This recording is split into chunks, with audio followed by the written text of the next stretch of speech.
지난 한 주간도 하나님께서 잘해주셨습니다. 그중 몇 가지만 나눌 텐데요. 형제들의 축제 준비를 잘 마치는 것, 잘 준비하는 것을 보면서 참 감사했습니다. 금요일 날 우리 선교팀을 비롯한 봉사위원들이 박스에 이렇게 꽉꽉 이렇게 물건들을 채우는 걸 보면서 야, 올해도 이렇게 한 박스씩 채워서 드릴 수 있구나. 제가 기쁘더라고요. 제가 받는 게 아닌데 기쁘더라고요. 원래 받는 것보다 주는 게 기쁜 거 아시죠? 예, 이따가 우리 형제들의 축제 때 꼭 오세요. 너무 많은 분들이 안 와. 남의 일처럼 안 와요. 잔치집에 안 오면 어떻게 해요? 와야지. 우리 신앙생활 하다가 하나님이 부으신 은혜와 기쁨, 만족이 많이 있는데 그걸 내가 발로 차는 분들이 많이 있어요. 발로 차. 안 오시는 분은 발로 차는 거예요. 여러분, 형제들이 연합하여 동거함이 어찌 그리 선하고 아름다운 거. 이 실제로 하나님의 기쁨이 넘치는 잔치입니다. 여러분 와서 뭐 안 해도 괜찮아요. 와서 구경만 해도 그 은혜를 경험하게 될 것입니다. 여러 부분으로 섬겨주신 분들에게 감사를 드리고 또 이후에 식당과 서빙과 안내로 섬겨줄 모든 분들에게 감사를 드립니다. 두 번째로는 이제 우리 교회에 요새 눈에 보이지 않는 놀라운 변화들이 있는 걸 아시면 좋겠어요. 어떤 변화냐면 우리 안 나오던 남편들이 한 명씩 기적적으로 나오고 있어요. 수십 년 동안 안 나오던 분들이 한 명씩 나오고 있고요. 또 우리 교회 구석구석을 꾸미는 일이 있는 거 아세요, 여러분? 여기 꾸민 거 봤어요? 네, 아무도 신경 쓰지 않는 공간 같은 데를 예쁘게 꾸며놓고, 요 교회 나가다 보면 거기서 늘 이렇게 물건들이 쌓여있던 곳에 아름다운 꽃으로 그렇게 꾸며놨습니다. 절대로 목사가 하라 하지 않았습니다. 하나님께서 감동을 주니까 그렇게 하셨어요. 그게 교회잖아요. 우리는 모두가 한 몸이기 때문에 목사가 하는 게 아니라 모든 지체가 자기의 분량대로 역사하는 것이 교회인 줄로 믿습니다. 여러분이 눈에 보이는 그것 불평하지 마시고 그걸 여러분이 책임지고 기도하세요. 그리고 할 수 있으면 본인이 하시고 못하면 다른 사람이 하게 해달라고 기도해 주세요. 특히 눈에 띄는 사람이 있으면 저 사람이 하게 해달라고 기도해 주세요. 하나님께서 하게 하실 것입니다. 우리 한 몸이잖아요. 우리 교회가 그런 건강한 교회 된 것이 너무나 감사합니다. 세 번째는 개인적으로요. 제 데스크탑 컴퓨터가 갑자기 멈추고 그래서 이제 토요일 날 설교 준비를 못할 뻔했어요. 그랬는데 우리 오 간사님이 자세히 보더니 원인을 찾아냈어요. 파워가 딸린대요. 그래서 급히 조치를 해줘서 사실은 이렇게 설교도 준비할 수 있었고 너무나 감사했어요. 저한테는 너무너무 감사했어요. 여러분은 별로 감사를 못 느끼죠. 저는 너무너무 감사했어요.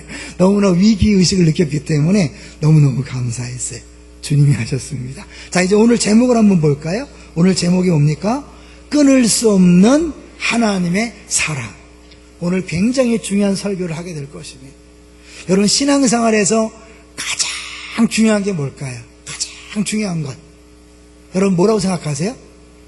하나님께서 나를 사랑한다는 사실을 확신하는 거예요. 하나님 나를 사랑한다는 걸 확신하면 아무것도 걱정할 게 없어요. 왜요? 그분이 나를 사랑한다면 가장 좋은 것을 주실 테니까요. 믿습니까? 여러분 부모가 자녀 사랑하지요? 다 사랑해요. 그런데 부모가 자녀에게 나쁜 거 주는 법 있습니까? 없잖아요. 다만 능력이 부족해서 주고 싶어도 못 줄 뿐이지 있으면 다 주고 싶은 것이 부모의 마음이 왜? 사랑하기 때문에. 해주고 싶었지만 할 수 없는 그것을 못할 뿐이죠. 다 해주고 싶은 거예요. 우리 하나님은 우리를 사랑하시되 못하시는 것이 없는 분입니다. 믿습니까? 전능하신 분이잖아요. 그러니까 주고 싶으면 다 주는 거예요. 할렐루야. 끝이죠. 끝. 근데 이 사실을 믿지 못하니까 늘 두려워하고 염려하고 걱정하는 거예요. 근데 이제 하나님의 사랑을 믿었어요. 근데 어느 순간부터 또 흔들리시는 분이 있어요. 왜 흔들릴까요? 하나님의 사랑이 끝났나? 하나님의 사랑이 식었나? 하나님의 사랑을 의심하는 상황에 빠지는 경우가 있다는 거예요. 그런 성도들에게 오늘 바울이 이야기합니다. 하나님 사랑은 절대로 끊어지지 않는다. 하나님의 사랑은 끊을 수 없다. 다른 말로 하나님과 우리 사이의 사랑은 누구누구도 갈라놓을 수 없다. 재미난 얘기가 있어요. 실화인데요. 어떤 이제 우리 부목사님이 결혼을 앞두고 그 목사님 엄마가 사모님 될 사람한테 찾아가서 야, 너 떠나라. 너 우리 아들하고 맞지 않는다. 떠나라. 그래갖고 하마터면 결혼 못할 뻔했대요. 누가 갈라놓는 거예요? 시어머니가 갈라놓는 일이 있어요. 그런데 하나님과 우리 사이는 그 누구도 무엇도 갈라놓을 수 없습니다. 믿습니까? 여러분, 그 부분을 이제 바울이 이야기하는 거예요. 근데 두 가지 측면에서 하나님과 우리 사랑이 끊어지려면 둘 중에 하나가 문제가 생기면 끊어지는 거죠. 하나님 쪽에서 사랑하다가 포기하든지, 아니면 내 쪽에서 하나님을 사랑하다가 내 쪽에서 마음이 변심하든지 둘 중에 하나죠. 근데 바울은 그 두 가지 면에서 절대로 그런 일이 일어나지 않을 것이라고 오늘 본문에서 말씀하고 있는 거예요. 첫째는 하나님 편에서 이 사랑이 절대로 끊어지지 않는 이유, 두 번째는 우리가 하나님을 끝까지 사랑하는 이유에 대해서 볼 거예요. 자, 먼저 오늘 본문 28절을 보겠습니다. 28절 시작. 우리가 알거니와 하나님을 사랑하는 자 곧 그의 뜻대로 부르심을 입은 자들에게는 모든 것이 합력하여 선을 이루느니라. 엄청 말씀이 모든 것이, 여러분, 모든 것, 우리 인생이라는 모든 것을 합력하여 선을 이룬다는 거예요. 누가?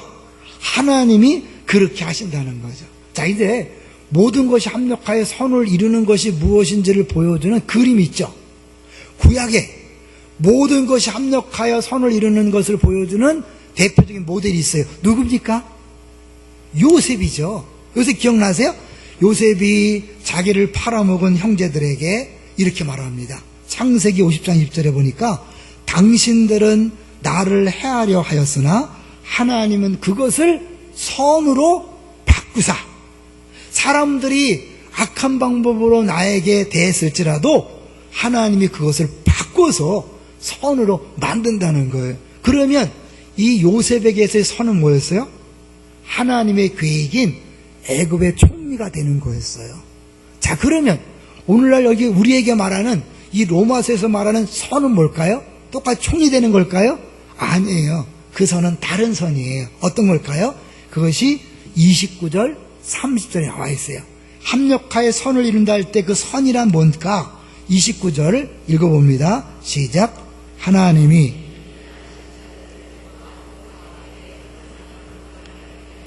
미리 정하셨으니 그로 많은 형제 중에서 맏아들이 되게 하려 하심인지라. 30절 또 미리 정하신 부르시고 부르신 그들을 또한 의롭다 하시고 의롭다 하신 그들을 또한 영화롭게 하셨느니라. 30절에 보니까 또한 부르시고 부르신 그들 했죠. 28절에 어떤 사람에게 모든 것이 합력하여 선이 이루어지죠?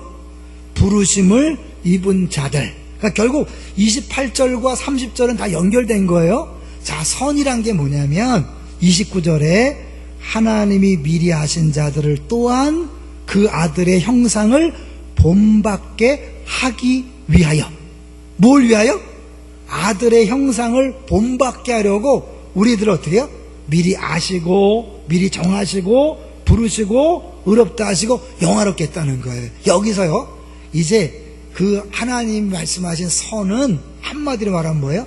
예수님의 형상을 닮아가는 거예요.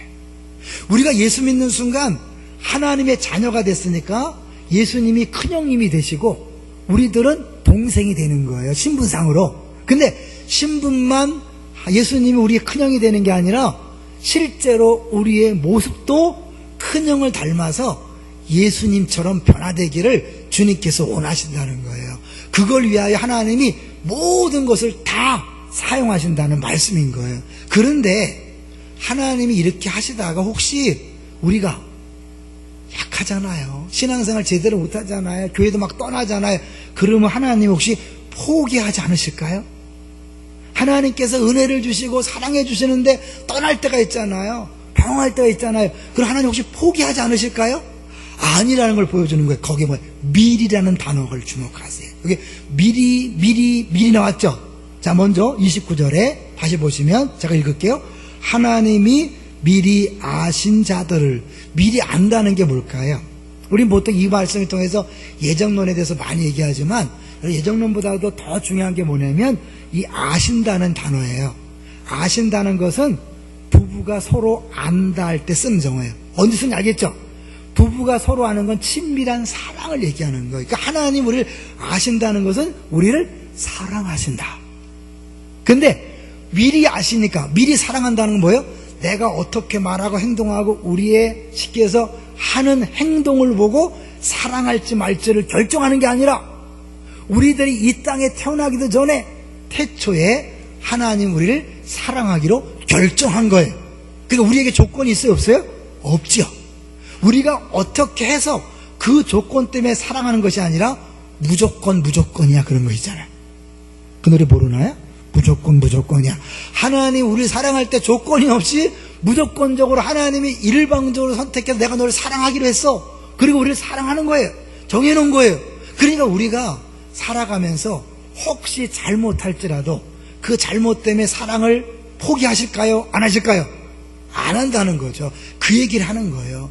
미리 이렇게 미리 말씀하는 건 뭐냐면 너희들이 행동하기 전에, 너희들이 어떤 태도를 보이기 전에, 너희 공로나 뭐 어떤 일 때문에 사랑하는 게 아니라 내가 미리 정해서 미리 사랑하기로 했기 때문에 너희들을 택했고 너희들을 부를 것이고 너희들을 의롭다 하시고 너희들을 영화롭게 할 것이다. 다 연결되는 거예요. 쭉. 그래서 부르면 사실 정해서 부르고 의롭다 영화롭게, 이게 계속해서 여기 체인처럼 연결되어 있는 거예요. 중간에 끊어질래야 끊어질 수 없다는 거죠. 더 놀라운 것은 30절에 마지막에 보면 그들을 또한 영화롭게 하셨다 할 때 이게 과거 시제예요. 미래 하실 것이다가 아니에요. 영화롭게 했다. 하나님은 이미 딱 목적지를 딱 정해놓고 결정해놓고 그걸로 우리를 뭐예요? 몰고 가시는 거예요. 인도해 가시는 거예요. 비록 그 사이에 내가 교회를 떠나기도 하고 시험 들기도 하고 방황하기도 하고 어렵고 신앙 심지어 죄를 짓는다 할지라도 하나님은요 나를 포기하지 않고 결국은 그 목적지를 향해서 가게 만드는 거예요. 요셉을 총리로 만들기 위해서는 어떻게 했어요? 형제들이 그를 팔아먹어야 돼요. 하나님이 그렇게 형들이 요셉을 팔아먹을 때 하나님 뭐 했어요? 왜 안 도와줬을까요?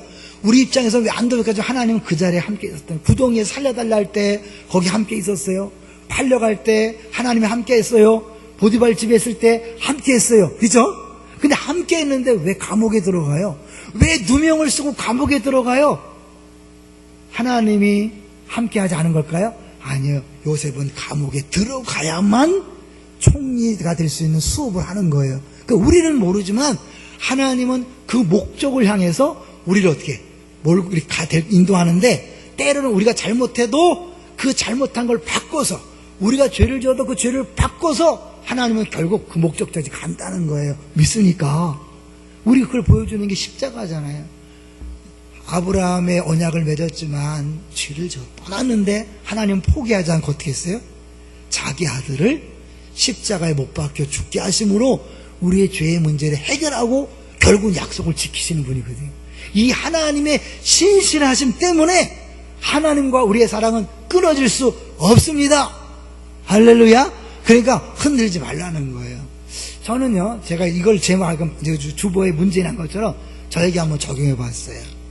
모든 것이 합력하여 선을 이룬다. 제가 이제 우리 분립개척에 대한 얘기를 가끔 하는데요. 참 2006년은 힘들었어요. 분명히 분립개척을 해야 되면 연말에 2005년 말에 예산을 세워야 되고 계획을 세워야 되잖아요. 아무 계획이 없었어요.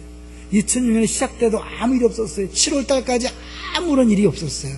8월 달에 입당을 해야 되는데 아무 없는 거예요, 여러분. 한 달 남겨놓고도 아무 계획이 없었어요. 그러니 이루어지겠어, 안 이루어졌어요? 안 이루어지는 거죠. 그래서 제가 마음에 급해서 기도했어요. 하나님, 기도의 분량이 부족합니까? 막 기도를 막 했어요. 안 돼요. 내가 죄가 있어서 그렇습니까?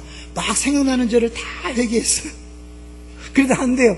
오죽해서 제가 우리 동기 목사들한테, 친구 목사들한테 나 좀 안수해달라. 그렇게 했어요. 여러분, 뭐 친구한테 안수해달라는 거 못 봤을 거예요, 여러분. 저 그렇게 했다니까요. 왜? 급하니까. 안타까우니까. 그런데요, 그걸 통하여 하나님이 저에게 알려준 게 있어요. 뭐냐면, 이건 네 공로나 네 업적이나 네가 잘나서가 아니라 내가 하는 것이다. 철저하게 낮아지고 겸손해져서 하나님에게만 모든 것을 영광 돌리는 사람으로 만든 거예요. 그게 모든 것이 합력하여 선을 이루는 거예요. 죄송하지만 우리 인간은 죄성이 있어서요, 가난할 때 겸손해집니까? 부유할 때 겸손해집니까? 가난할 때. 잘 나갈 때 겸손해집니까? 안 될 때 겸손해집니까? 아니, 우린 좀만 있으면 다른 사람 무시하거든요. 교만해져요. 그러니까 하나님 할 수 없이 어떻게 해요? 죄송하지만 두들겨 패야 돼요. 죄송해요. 표현이 그런데요, 우리가 그러지 않으면 너무 교만해져갖고 내가 잘난 척하고 막 한단 말이에요. 사실 예수님을 닮는다는 게 뭐예요? 예수님은 전적으로 온유하고 겸손한 분이에요. 믿습니까? 그렇기 때문에 그분은 자기를 주장하지 않아요. 자기 뜻을 고집하지 않아요. 100% 하나님 아버지의 뜻대로만 살았던 분이에요. 그걸 닮는다는 게 뭐예요? 결국 우리도 내 뜻을 다 버리고 오로지 하나님 뜻만 붙잡고 겸손하게 온유하게 사랑하며 용서하며 사는 사람을 만드는 거예요. 그러니까 어쩔 수 없이 하나님이 우리 안에 고난을 줄 수밖에 없어요. 자, 여기서 기독교인들은 그래서요, 고난 속에 살 수밖에 없는 거예요. 고난이 없는 그리스도인이 있을까요? 없어요. 단 한 명도 없어요. 여러분 다 이야기 들어보세요. 멀쩡하게 생겼지만요, 그 안에는 근심 걱정이 꽉 차 있어요. 문제들이 꽉 차 있어요. 다 말은 안 하지만 고민이 있는 거. 왜? 하나님은 그걸 통하여 기도하게 하시고 그걸 통하여 우리를 변화시켜 가고 있기 때문에 그런 거예요. 그러니까 고난을 부끄러워하지 마세요. 두려워하지 마세요. 예전에 우리 교회 오셨다가 딴 데 다시 원래 교회로 가신 권사님이 있었어요. 이분이 다리가 좀 불편하시던데 남편이 돌아가신 다음에 한 달 동안 집에서 못 나왔대요. 왜냐면 사람들이 막 손가락질하는 것 같더래요. 남편 잡아먹은 년이라고. 함부로 손짓하고 함부로 말하면 안 돼요. 고난이 왔을 때 그 고난이 우리의 잘못 때문에 오는 것만은 아닌 거예요. 대표적인 사람이 뭐예요? 욥이잖아요.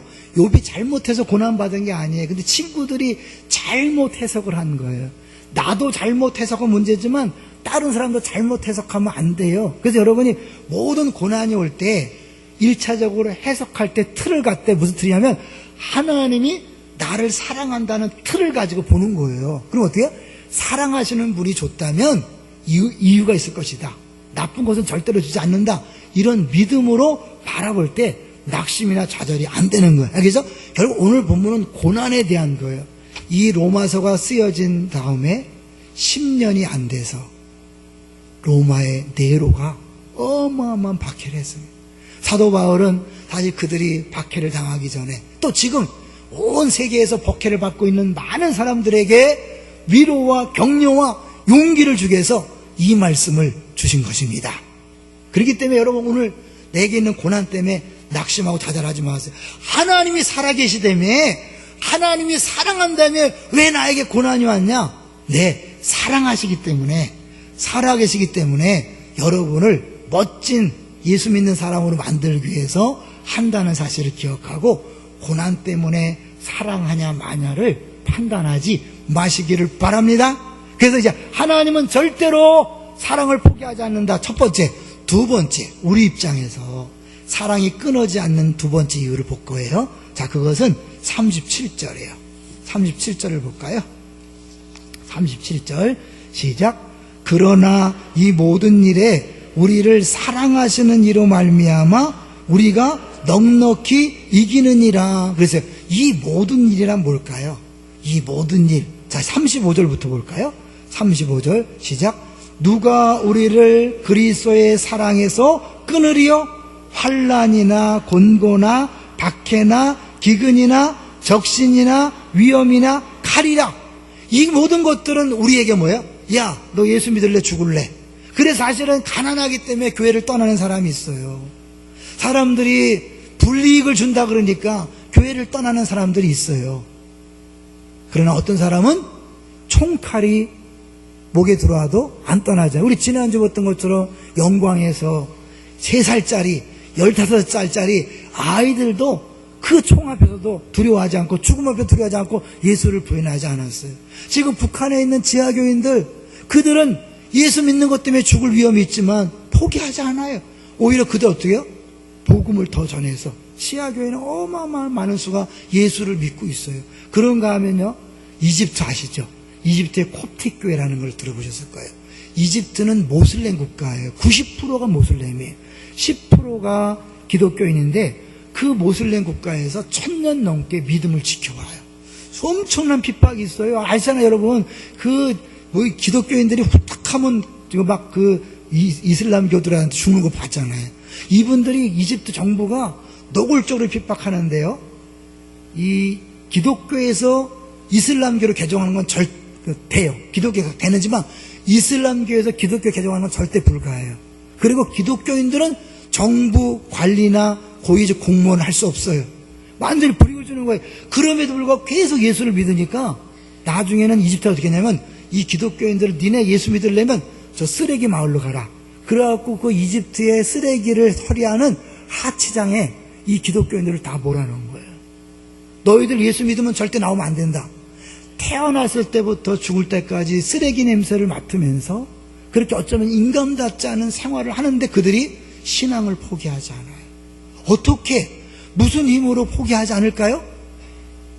여러분 같으면 포기하겠어요, 안 하겠어요? 우리 이 얘기 들으면서 난 안 돼, 난 못해. 그거는 전적으로 나 중심으로 신앙생활 하는 사람의 모습인 거예요. 그들의 힘으로 하겠어요? 아니에요. 하나님 신 은혜로 하는 거예요. 그게 다시 뭐예요? 37절 보세요. 37절에 그러나 이 모든 일에 누구로 말미암아? 우리를 사랑하시는 이로 말미암아 우리가 넉넉히 이기느니라. 누구 때문에요? 우리를 사랑하시는 그분이 우리에게 힘 주셔서 하는 거예요. 어린아이들이 어떻게 죽음 앞에서 예수를 부인하지 않아요? 성령께서 함께 하시기 때문입니다. 성령 어디 있어요? 26절 보세요. 우리 26절 시작. 이와 같이 성령도 우리의 연약함을 도우시나니 우리는 마땅히 기도할 바를 알지 못하나 오직 성령이 말할 수 없는 탄식으로 우리를 위하여 친히 간구하시느니라. 어디서 간구하시는 거예요? 우리 안에서. 예수 믿는 사람 안에는 성령이 계신 줄로 믿습니다. 한번 계시면 떠나나 안 떠나나요? 절대 안 떠나요. 이번에 우리 고등부 단기 선교 갔는데 거기서 이제 고등부 설교를 계속 들었지만 그게 아마 귀에 안 들어왔나 봐요. 근데 이제 그 선교사님들이 몇 명 모아놓고 이야기하고 대화를 하는 중에 성령님은 한번 우리 안에 오시면 절대로 안 떠난다. 고등학교 자매가, 우리 여학생이 그걸 듣고요 밤새도록 흐느끼며 울더래요. 이 고등부 설교 때 자주 했대요. 근데 그게 안 들린 거예요. 그 선교 현장에서 그게 들린 거예요. 그래서 사실은요, 이게 주일날 우리가 설교만으로 안 변하는 경우도 많이 있어요. 그래서 때로는 내체가 필요하고 생수양이 필요하고 이런 선교가 필요하고 행사들이 필요한 거예요. 왜냐면 그때는 성령이 또 특별히 역사해서 주일날 계속 듣던 설교가 귀에 안 들어오다가 그 현장에서는 어떻게 해요? 이게 탁 들리고 밤새도록 울었대요. 그 고등부 목사가 열을 받는 거예요. 자기가 맨날 설교했는데 올랐다가 안 돼. 예, 그게 인간인 거예요. 근데 하나님께서 사실은 성령께서 우리 안에서 계속해서 계셔요. 늘 탄식하며 기도하세요. 그리고 또 뭐예요? 34절을 보세요. 성령만 기도하는 게 아니에요. 34절 시작. 누가 정죄하리요? 죽으실 뿐 아니라 다시 살아나신 이는 그리스도 예수시니 그는 하나님 우편에 계신 자요 우리를 위하여 간구하시는 자신이라. 예수님 어디 계셔요? 하나님 우편에서 우리를 위하여 간구하신대요. 성령님은 우리 안에서 간구하시고요, 예수님은 하나님 우편에서 간구하시는데 하나님은 뭐 하실까요? 성부 하나님은요, 우리를 사랑하시기 때문에 그 기도를 다 들으시고 가장 좋은 것을 주실 줄로 믿습니다. 그걸 어떻게 믿어요? 자, 볼게요. 이 하나님에 대해서 어떻게 얘기하냐면 32절 보세요. 성부 하나님이 어떻게 하시는가. 32절 시작. 자기 아들을 아끼지 아니하시고 우리 모든 사람을 위하여 내주신 이가 어찌 그 아들과 함께 모든 것을 우리에게 주시지 아니하겠느냐. 아들도 내어줬는데 뭘 안 해주겠냐. 이게 잘 이해가 안 가기 때문에 마침 우리 박일천 모퉁이 또 선교사님이 보내신 그 예화 중 이런 게 있더라고요. 어떤 외딴 섬에 늙은 어머니와 이 어부 아들이 함께 살았대요. 그런데 어느 날 너무 풍랑이 막 일 것 같으니까 엄마가 아들한테 오늘은 바다에 나가지 말라 그랬대요. 그런데 아들은 지금 한참 고기가 나오는 철이니까 시기를 놓치면 안 된다고 굳이 바다에 나갔다는 거예요. 근데 그날 저녁이 되자 예상했던 대로 막 바다가 막 파도가 치는데 아들이 돌아오지 않더랍니다. 한밤중이 되자 바다가 큰 파도와 폭풍으로 막 뒤섞여서 이제 막 앞이 안 보이는 상황인 거예요. 그러니까 아들이 돌아올 수 없는 거예요. 그런데 그렇게 막 헤매는 중에 저쪽 어딘가에서 조금만 불빛이 보이는 거예요. 아, 됐다. 그래서 그 불빛을 따라서 오다 보니까 자기 집에 오게 됐는데 문제는 자기 집이 불타고 있더랍니다. 무슨 이유인지 아시겠어요? 이 노모가 자기 아들을 살리기 위해서 집을 태워서 불빛을 만든 거예요. 왜요? 자기 집은 다시 지을 수 있지만 아들의 생명은 다시 얻을 수 없기 때문에 그런 거죠. 이게 어머니의 사랑입니다. 집보다 아들이 귀한 거예요. 근데 하나님은요, 그 귀한 아들을 우리한테 내어주셨어요. 우리가 누구보다 귀한 거예요? 하나님 아들보다 귀하게 여기시는 거예요. 믿습니까? 그러면 하나님 뭘 아까워서 안 주겠어요? 뭐가 힘들어서 안 주겠어요? 어떤 것도 다 줄 텐데 안 주고 지금 어렵고 힘들다면 또 다른 이유가 있는 거죠. 그래서 이 바울사도는요, 이 사실을 확신시키려고 계속해서 5가지 질문을 던져요. 누가 5가지 질문 뭘까요? 보세요. 34절에 보니까 이 31절부터죠. 누가 우리를 대적하리요? 첫 번째 질문이에요. 32절 누가 우리에게 모든 것을 주시지 않겠느냐? 세 번째 질문은 뭐예요? 누가 고발하리요? 네 번째 누가 정죄하리요? 마지막으로 누가 끊으리요? 다 똑같다는 거죠. 사실 우리가 생각할 때마다 어떻게 하나님 이럴 수 있는가? 그런데 한번 생각해보라. 누가 하겠느냐? 절대 끊어지지 않는다는 것을 생각해보고 믿고 따라오라는 거죠. 여러분이 사실 잘 아는 본문이기 때문에 어쩌면 너무 쉽게 넘어갈 수 있어서 오늘은 제가 예화를 몇 개 준비했어요. 그 중에 하나가 영국의 목자들이 양을 돌볼 때요, 소독약을 푼 커다란 물통에다가 한 마리씩 잡아서 집어넣는데요. 그러면 그 물통 안에 물이 들어가면 귀와 눈, 코까지 막 물에 잠기니까 답답해서 막 난리를 친다는 거예요. 그럼 막 때려서라도 집어넣고요, 달래서도 집어넣고 해서 어쨌든 온 몸을 그 소독약이 묻도록 한다는 거예요. 왜 그런지 아시죠?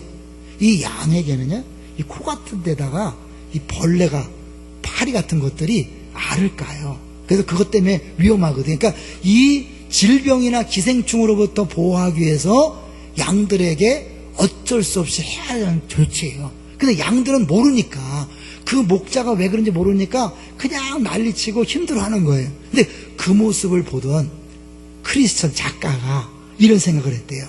아, 예수님이 우리의 선한 목자이고 우리가 그분의 양이라면 저거랑 똑같구나.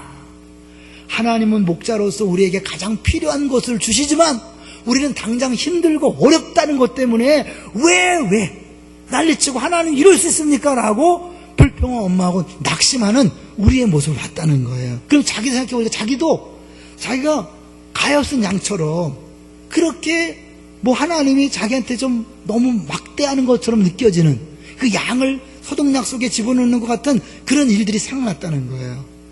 그러면서 내가 그때는 몰랐지만 저걸 보니까 그렇구나. 하나님께서 나에게 필요해서 주셨는데 내가 당장 힘들다고 그래 불평하고 원망했구나 깨달았다는 거예요. 근데 문제 하나님이 어떤 힌트도 주지 않는다는 거잖아요. 왜 그런 일을 허락하시는지 설명을 못 하잖아요. 근데 설명이 안 되는 게 뭐냐면, 이제 이분이 그런 하겠다는 거예요. 내가 만약 저 양들한테 이 이유를 설명해 줄 수만 있다면 얼마나 좋을까? 설명할 수 있습니까? 없죠. 양이 무슨 말을 알아듣겠어요. 마찬가지 하나님은 우리에게 말씀하셨지만 너무 큰 계획 속에서 우리를 인도하기 때문에 우리에게 설명이 다 안 되는 거죠. 이런 말이 있어요. 하나님이 낱낱이 헤아려질 만큼 작은 분이라면, 이 말은 뭐예요? 내가 하나님 하시는 일을 다 알 정도로 그렇게 작은 분이라면 경배를 받으실 만큼 큰 분이 될 수 없을 것이다. 욥이 사실은요, 뭐 때문에 회개했어요? 욥은 자기가 하나님을 너무나 잘한다고 생각했어요. 하나님을 사랑하기 때문에 잘한다고 생각했어요. 근데 하나님 이상한 고난을 주니까 이게 뭡니까? 자기 이해가 안 되니까 따진 거죠. 그때 하나님 어떻게 했어요? 막 질문을 퍼붓습니다. 뭘 얘기하는 거예요? 네가 나를 다 안다고? 네가 피조물인데 나를 다 안다고? 그걸 깨닫게 하신 거예요. 그때 입을 딱 다무는 거죠. 하나님, 내가 마치 하나님을 다 아는 것처럼, 알아야 되는 것처럼 그렇게 시건방졌습니다. 그리고 겸손히 낮아진 게 욥의 모습인 거예요. 하나님이 하시는 일을 우리가 다 할 수 없어요. 왜요? 하나님은 태초에 우리를 정하셔서 우리를 택하시고 영화롭게 하시잖아요. 우리 개인의 문제가 아니에요. 우리 가정과 3대, 4대, 5대, 6대 그 대대에 걸친 모든 것들을 다 주관하시는 분이에요. 그걸 어떻게 다 설명해요? 우리가 못 봤는데요. 사실은 요셉은요, 자기가 총리 대신이 된 다음에 하나님이 이래서 이랬구나 다 끝을 봤죠. 그죠? 욥은 어때요? 욥은 끝까지 몰랐어요. 우리는 성경을 통해 알잖아요. 하나님이 너무 자랑해서 너무 칭찬해서 마귀가 시험한 것을 하나님 허락했구나 이렇게 알지만 욥은 죽을 때까지도 왜 자기가 그 고난 속에 있었는지 모르는 거예요. 우리가 요셉일 수 있고 욥일 수 있고 아니면 요셉도 아닌 욥도 아닌 그런 사람일 수 있는 거예요. 그러니까 고난의 문제를 우리가 다 해석할 수 있다 없다? 없다는 거예요. 다만 분명한 것은 뭐예요? 해석할 수 없고 이해가 안 되지만 하나님은 나에게 반드시 좋은 것을 주신다. 하나님은 잘해 주신다. 할렐루야. 이걸 믿고 가는 거예요. 그러니까 이게 믿음인 거죠. 그래서 사실은 믿음은요, 들음에서 난다 그러니까 무슨 말이에요? 보는 게 아니에요. 왜 믿음이 봄에서 난다 안 하고 들음에서 난다? 우리는 봄은 믿겠다 그러잖아. 보여줘라. 하나님 내 앞에 보여줘라. 아무리 보여줘도 안 믿어요. 사람은 그거 믿는 게 아니에요. 믿음은 들음에서 나는 거예요. 그러니까 사실은 이제 이 들음에 난다는 건 또 아이러니예요. 왜냐면 우리 눈에 보이는 게 아니니까. 그러니까 늘 이 믿음의 싸움이 있는 거죠. 그러니까 사실 우리가 넉넉히 이긴다 그럴 때 이것은 바울이 얘기한 믿음의 선한 싸움, 믿음을 지키는 거예요. 끊임없이 하나님의 사랑을 의심하지 아니하고 사랑을 붙드는 것이 신앙생활의 싸움인 거예요. 거기서 이겨내면 우리는 뭐예요? 모든 게 문제가 되지 않는 거죠. 근데 그걸 우리가 이기는 게 아니라 누가 이긴다고요? 우리를 사랑하시는 이로 말미암아 넉넉히 이기는 거예요. 넉넉히예요. 내가 한다고 하지 마세요. 그래서 복음은요, 네가 고난을 이기라 그러지 않아요. 복음은 주님이 하신다고 말씀하는 거예요. 그래서 이 복음은 고통의 현실에 대해 정직하게 말해주고 우리에겐 고난을 막거나 극복할 능력이 없음을 확신시켜줌으로 자유케 하는 거예요. 내가 한다고 생각하면 어때요? 못하면 어떡하지? 두렵고 떨리는 거예요. 공산당 내려오면 어떡하지? 모슬렘꽃이 나를 막 겁주면 어떡하지? 무슨 일이 생기면 어떡하지? 그 우리가 늘 안에 있는 두려움이 뭐예요? 내가 그것을 감당하려고 하니까 두렵잖아요. 근데 복음 뭐예요? 네가 하는 게 아니다. 주님이 하신다. 이게 복음이니까 그러니까 단순히 예수 믿을 때만 복음이 아니라 우리 신앙 생활 전체가 복음으로 가는 거예요. 내가 하는 게 아니라 주님이 하는 것이다. 그래서 뭐예요? 복음에도 고난이 있다. 예수 믿는 게 무조건 이제 예수 믿으면 만사형통 아무 일도 없는 게 아니라 고난이 있다. 심지어 36절을 보세요. 이 고난은 우리만 당하는 게 아니라 원래 처음부터 예수 믿는 사람, 하나님 믿는 사람은 누구나 당하는 거라는 거예요. 36절 시작. 기록된 바 우리가 종일 주를 위하여 죽임을 당하게 되며 도살당할 양같이 여김을 받았나이다 함과 같으니라. 시편 43편 10절의 말씀이에요. 그러니까 구약 성도들도 하나님 때문에 마치 뭐예요? 매일 죽음의 위협 속에서 그렇게 살았다는 거예요. 지금 우리 조금만 가면 저 북한에 매일 죽음의 위협 속에서 신앙생활 하시는 분들 있잖아요. 우리 동포들. 저 모슬렘권 매일 죽음의 위협 속에서 지금 중국도 막 선교사를 다 추방하고 예수 믿기 어려워졌어요. 무지 어려워졌어요. 다. 그러나 그런 것이 정상이다. 예수 믿으면 그런 고난이 사라지는 것이 아니라, 어려움이 없어지는 것이 아니라, 오히려 예수 믿어도 그런 고난이 있다. 그러나 우리는 그 고난을 넉넉히 이긴다. 어떻게? 우리가 아니라 우리 안에 계신 주님이 친히 일하시기 때문이다. 할렐루야. 그러니까 뭐 나를 보고 나는 뭐 믿음이 없으니까 어떡하나 걱정할 필요가 없다는 거예요. 주님이 이기게 하신다는 거예요. 할렐루야. 예, 제가 월요일날 시찰회 때 시찰장이 그런 설교를 했어요. 이사야 41장 10절. 너무 유명한 말씀이잖아요. 두려워 말라, 내가 너와 함께 함이니라. 놀라지 말라, 나는 내 하나님이 됨이니라. 사실 잘 아는 말씀이고 또 동료 목사님이 설교하기 때문에 은혜 받기 어렵잖아요. 근데 하나 저희한테 은혜 주셨어요. 그 모습 설교를 들으면서 하나님께 저에게 계속 말씀하시는데, 두려워하지 말라. 왜? 내가 너와 함께 하기 때문이다. 두려운 상황이 있는 거예요. 신앙생활에 끊임없이 두려운 상황이 있는 거예요. 요셉에게 구덩이의 두려움, 감옥의 두려움이 있었어요. 그러나 하나님은 그때 함께 했고, 눈에 보이지 않았지만 함께 했고, 결국은 총리로 만든 것처럼 우리의 고난과 아픔 속에 주님은 늘 함께 하시는 줄로 믿습니다. 여러분, 혼자가 아니에요. 풍랑이는 바다에서 그 배 위에 여러분 있는 게 아니에요. 주님이 함께 계시다니까요. 두 번째 뭐예요? 놀라지 말라. 내가 내 하나님이 됨이니라. 하나님이란 건 뭐예요? 내가 책임진다. 너를 내가 보호한다. 내가 알아서 한다. 그런 거잖아요. 우리는 조금만 일만 생겨도 놀라. 큰일 났다. 어떡하지? 그런데 그걸 통하여 하나님은 지금 일하고 계시는 거예요. 어떤 분이 이렇게 재밌게 썼어요. 놀라다 원더. 놀라는 거죠. 원더. 근데 어디 FU를 붙이면 원더풀. 우리 안에 놀라는 일, 겁나는 일, 이상한 일이 벌어지면 그 다음에 기대하세요. 뭘 기대? 원더풀을 기대하라. 그래서 표현을 잘했죠. 성경 이야기는 아니에요. 그렇지만 사실은 우리가 이게 볼 때 하나님이 놀라지 말라. 우리가 막 원더 막 놀라고 힘들어할 때 주님, 아니야, 내가 네 하나님이야. 내가 이걸 허락했을 때는 다 이유가 있는 거야. 왜?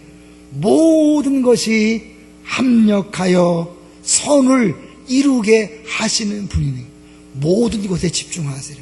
모든 것입니다. 남편에게 일어나는 모든 일을 하나님이 하십니다. 아내에게 일어나는 모든 일 하나님이 하십니다. 여러분 자녀에게 일어나는 모든 일 하나님이 하십니다. 저에게는 내 목회 현장에 일어나는 모든 일 하나님이 하십니다. 여러분이 봉사하다가 섬기다가 당하는 모든 일 하나님이 하십니다.